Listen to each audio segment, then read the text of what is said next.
அதே சந்தர்ப்பத்தில் மௌபிம பத்திரிகையிலும் அது தொடர்பான ஒரு தகவல் வெளியாகி இருக்கிறது. IMF பலப்பேமட்ட விதிலும் வில வெடிவை என்பதாக அதற்கு தலைப்பிடப்பட்டிருப்பதை நாங்கள் காணக்கூடியதாக இருக்கிறது. IMFினுடைய அழுத்தம் காரணமாக தற்பொழுது மின்சார கட்டணம் அதிகரிக்கப்படுவதற்கான வாய்ப்பு இருக்கிறது என்பதாகவே மௌபிம பத்திரிகையுடைய பிரதான தலைப்புச் செய்தி குறிப்பிடுகிறது. 2025 ஆண்டின் இறுதி காலாண்டுக்குரிய மின்கட்டண திருத்தம் தொடர்பான இறுதி அறிவிப்பு நாளை மறுதினம் 14ஆம் தேதி வெளியிடப்படும் என்று இலங்கை பொது பயன்பாடுகள் ஆணைக்குழுவினுடைய பணிப்பாளர் ஜெயநாத் ஹேரத் தெரிவித்திருக்கிறார். 2025 அக்டோபர், நவம்பர் மற்றும் டிசம்பர் ஆகிய 3 மாதங்களை வரையறுத்து மின்கட்டணத்தை 6.8% அதிகரிக்குமாறு இலங்கை மின்சார சபை பொது பயன்பாடுகள் ஆணைக்குழுவுக்கு கடந்த மாதம் பரிந்துரை முன்வைத்திருந்தது. இதற்கமைய மின்கட்டண திருத்தம் தொடர்பில் இலங்கை பொது பயன்பாடுகள் ஆணைக்குழு மாகாண மட்டத்தில் கூட்டங்களை நடத்தி பொதுமக்களிடமிருந்து யோசனைகள் மற்றும் பரிந்துரைகளை பெற்றுக் கொண்டிருக்கிறது.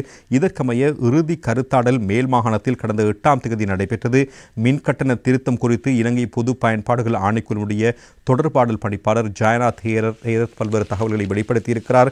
மின்கட்டண திருத்தம் தொடர்பில் மாகாண மட்டத்தில் நடத்தப்பட்ட சந்திப்புகளில் எழுத்து மூலமாகவும் வாய் மூலமாகவும் சுமார் 500 பரிந்துரைகள் கிடைக்கப்பெற்றிருக்கின்றன. சகல பரிந்துரைகளும் பரிசீலிக்கப்பட்டிருக்கின்றன. மின்கட்டண திருத்தம் தொடர்பான இறுதி தீர்மானம் எதிர்வரும் 14ஆம் தேதி செவ்வாய்க்கிழமை அறிவிக்கப்படும் என்ற விடயமும் அவரால் வெளிப்படுத்தப்பட்டிருப்பதையும் நாங்கள் காணக்கூடியதாக இருக்கிறது.